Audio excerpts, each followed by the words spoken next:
সাথে আমি ফেরদৌসি। বিস্তারিত খবরে যাওয়ার আগে দেখে নেব আজকের সংবাদ শিরোনাম।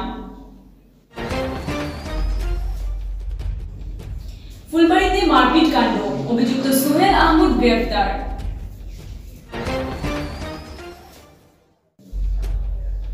কমরুল হক স্মৃতি পুরস্কারে ভূষিত দৈনিক সাময়িক প্রসঙ্গ সম্পাদক তৈমুর রাজা চৌধুরী। ধর্মনগরে কালী পুজোর আয়োজন করছে YMC club. Agartala red cross সোসাইটিকে অ্যাম্বুলেন্স প্রদান করল আইওসি। এবারে বিস্তারিত। দুই পরিবারের মারপিটের প্রধান অভিযুক্ত পুলিশের জালে, ধৃত যুবক সোহেল আহমেদ। ধৃত যুবককে আজ আদালতে প্রেরণ করেছে কদমতলা থানার পুলিশ। ঘটনার বিবরণে প্রকাশ, বিগত 21 সেপ্টেম্বর উত্তর ত্রিপুরা জেলায় চুরাইবাড়ি থানা এলাকার অধীনে ফুলবাড়ি মুকাম বাজারের 2 নং ওয়ার্ড এলাকায় দুই পরিবারের মধ্যে মারপিট সংঘটিত হয়। তাতে উভয় পক্ষের প্রায় 9 জন গুরুতর আহত হন। অবশেষে গোপন সংবাদের ভিত্তিতে গতকাল চুরাইবাড়ি এলাকা থেকে চুরাইবাড়ি থানার সহযোগিতায় কদমতলা থানার পুলিশ সোহেলকে গ্রেপ্তার করতে সক্ষম হয়। অভিযুক্ত সোহেলের আহমেদের বাড়ি চুরাইবাড়ি থানাধীন দক্ষিণ ফুলবাড়ি এলাকায়। আজ অভিযুক্তকে ধর্মনগর জেলা আদালতে প্রেরণ করা হয়েছে বলেও জানান ওসি কৃষ্ণদন সরকার। কদমতলা প্রতিনিধি রিপোর্ট, নিউজ পিবিএন। এর নাম হলো সোহেল আহমেদ, যার নাম আশুকুদ্দিন, বাবার নাম সৈয়দ আলী, সাউথ জেলায় বাড়ি, চুরাইবাড়ি। গত 21/9 একটা কেস দিয়েছিল ওই পরিবার থেকে যে ওকে খুব ও স্ত্রীর উপরে শ্লীলতাহানি হয়েছিল এবং বাড়ি ঘরে ঢুকে কিছু চুরি করেছিল। এই সোহেল আহমেদ এবং আরো দুইজন আসামি, মোট 3 জনের বিরুদ্ধে বহুদিন পরে আমরা খুঁজতে সে লুকায়িত ছিল। আমরা আজকে খবর পেয়েছি সে চুরাইবাড়িতে এসেছে। তো আমরা যৌথভাবে সে চুরাইবাড়ি আমাদেরকে হেল্প করেছে। সেই সুবাদে আমরাও বসে আছি পেতে। দুই থানা মিলে সহযোগিতা আমরা এই লোকটাকে আমরা বুক করতে পেরেছি। আমরা কালকে ওকে কোর্টে পাঠিয়ে দেবো। এই কেস মূল্য আর কি, কেস নাম্বার 50/2020।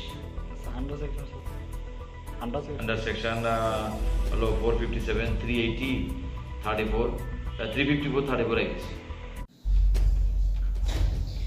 অধ্যাপক কমরুল হক স্মৃতি পুরস্কারে ভূষিত হলেন শিলচর থেকে প্রকাশিত দৈনিক সাময়িক প্রসঙ্গ পত্রিকার স্বত্বাধিকারী ও সম্পাদক তৈমুর রাজা চৌধুরী।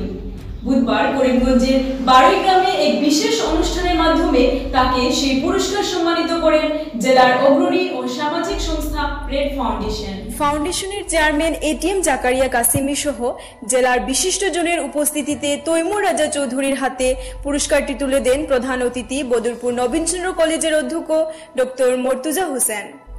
সেই সঙ্গে শংসাপত্র ও স্বর্ণপদক দিয়ে পত্রিকার সম্পাদককে সম্মানিত করা হয়। পুরস্কার গ্রহণ করে তৈমুর রাজা চৌধুরী বলেন, স্বাধীন ভারতের শিক্ষা ব্যবস্থার ভিত গড়ে তুলে দিয়েছিলেন প্রথম শিক্ষামন্ত্রী মৌলানা আবুল কালাম আজাদ, যা আজ তছনছ হয়ে যাচ্ছে। শিক্ষাক্ষেত্রে অসামান্য অবদানের জন্য প্রয়াত অধ্যাপক কমরুল হককে শ্রদ্ধার সঙ্গে স্মরণ করে তিনি বলেন, পিছিয়ে পড়া সমাজ ব্যবস্থাকে এগিয়ে নিয়ে যেতে জীবনের মূল্যবান সময় ব্যয় করেছেন অধ্যাপক কমরুল হক। তৈমুর রাজা চৌধুরী আরও বলেন, কুরআন সহ সমস্ত মহৎ গ্রন্থে জ্ঞান অর্জনে জোর দেওয়া হয়েছে। শিক্ষা মানুষের মনের অন্ধকার দূর করে জ্ঞানের আলোয় উদ্ভাসিত করে মানুষকে করে তুলে বিনয়ী। প্রধান অতিথি বদরপুর নবীনচন্দ্র কলেজের অধ্যক্ষ ডক্টর মর্তুজা হোসেন বলেন, মানুষ যেদিন প্রকৃত মানুষ হিসাবে ভাবতে শেখা শুরু করবে, সেদিন থেকে বিভেদের রাজনীতি আর কোনো কাজে আসবে না। গড়ে উঠবে সুস্থ সমাজ ব্যবস্থা। এর জন্য প্রয়োজন সঠিক জ্ঞান অর্জন। এদিনের অনুষ্ঠানে বদরপুর প্রেস ক্লাব সহ আরও 3 জন বিশিষ্ট সাংবাদিককে সম্মানিত করা হয়। এটিএম জাকারিয়ার পরিচালনায় আয়োজিত অনুষ্ঠানে অন্যান্যদের মধ্যে বক্তব্য রাখেন নদওয়াতুত তামিরের জেলা সভাপতি মৌলানা আসহাব উদ্দিন, পাথরকান্দি কলেজের অধ্যক্ষ ডক্টর মঞ্জুরুল হক, অধ্যক্ষ ডক্টর মানিক হোসেন তালুকদার সহ আরও বিশিষ্টজনেরা। বারৈগ্রাম থেকে আব্দুল হামিদ লস্কর ও মুজির উদ্দিনের রিপোর্ট, নিউজ পিবিএন। যার নামে আজকে জাতীয় শিক্ষা দিবস, স্বাধীন ভারতের প্রথম শিক্ষামন্ত্রী মৌলানা আবুল কালাম আজাদ সম্পর্কে আমার বড় ইচ্ছা ছিল কিছুটা।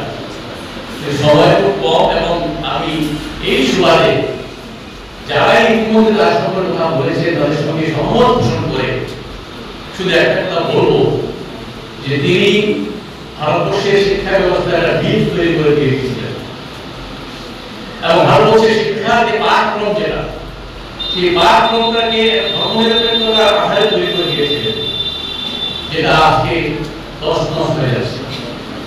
তো দুঃখের বিষয়, আমরা শিক্ষা দিবস পালন করছি যার নামে আগে বলেছেন 2008 সালে এই দিনটি পালনের সিদ্ধান্ত সরকারের তরফ থেকে ঘোষণা করা হয়েছে।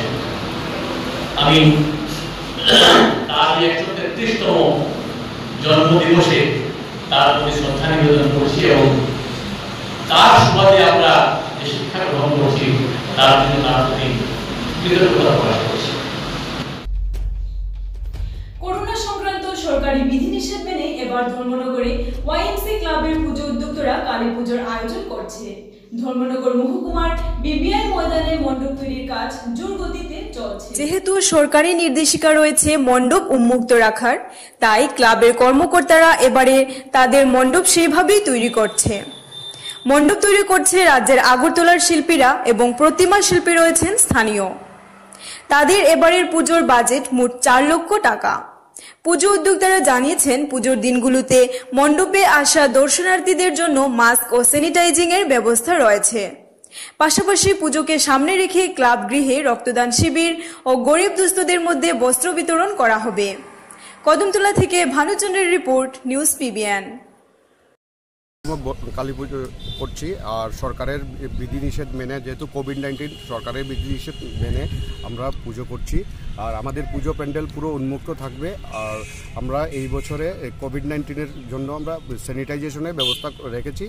আর যারা মাস্ক পরে আসবে না ওদেরকে আমরা মাস্ক দেব।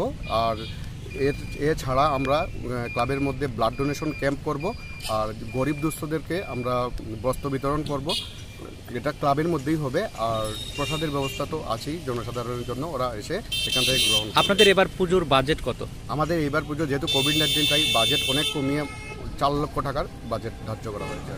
আর আমরা কোনো চাঁদা কালেকশন করছি না, আমরা সব মেম্বারশিপ দিয়েই আমরা পুজো করব। আচ্ছা, আপনাদের মানে মণ্ডপ তৈরি করছে যিনি? আমাদের মণ্ডপ আগরতলা থেকে মণ্ডপ তৈরি করছে আগরতলারই শিল্পী। আর মূর্তি তৈরি করছে কালিদাস আচার্য, স্থানীয় শিল্পী।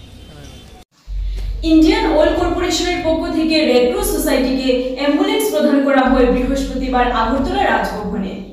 রাজ্যপাল তথা রেড ক্রস সোসাইটির সভাপতির হাত ধরে এই গাড়িটির যাত্রা শুরু করা হয়। উপস্থিত ছিলেন পশ্চিম ত্রিপুরা জেলা শাসক শৈলেশ কুমার যাদব ও রেড ক্রস সোসাইটির অন্যান্য নেতৃবৃন্দরা।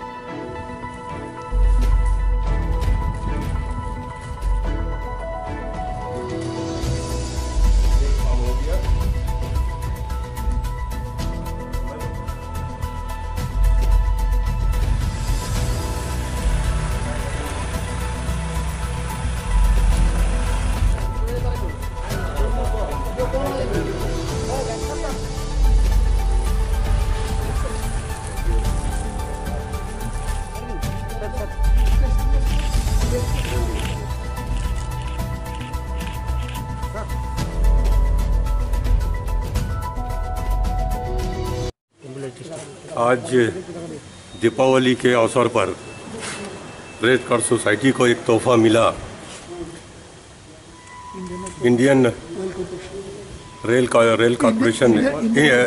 ऑयल कॉरपोरेशन ने रेड क्रॉस सोसाइटी को एक एम्बुलेंस प्रदान की है।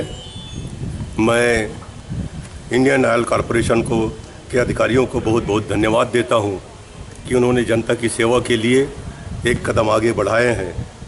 और मुझे विश्वास है कि अभी और कब आगे ज़रूरत पड़ेगी इंडियन ऑयल हमको सहयोग करती रहेगी। क्योंकि रेड क्रॉस सोसाइटी का चेयरमैन होने के नाते मेरी जवाबदारी है कि red cross society Tripura state में अच्छा काम करे, लोगों की सेवा करें। दूसरे ज़िले में भी जो हमारे रेड क्रॉस सोसाइटी के कमेटियां हैं उनको भी हम मजबूत करने का प्रयास कर रहे हैं। मैं पुनः इंडियन ऑयल कॉरपोरेशन के अधिकारियों को बहुत बहुत धन्यवाद देता हूं और बधाई भी देता हूं रेड क्रॉस सोसाइटी के अधिकारियों को धन्यवाद। Thank you sir.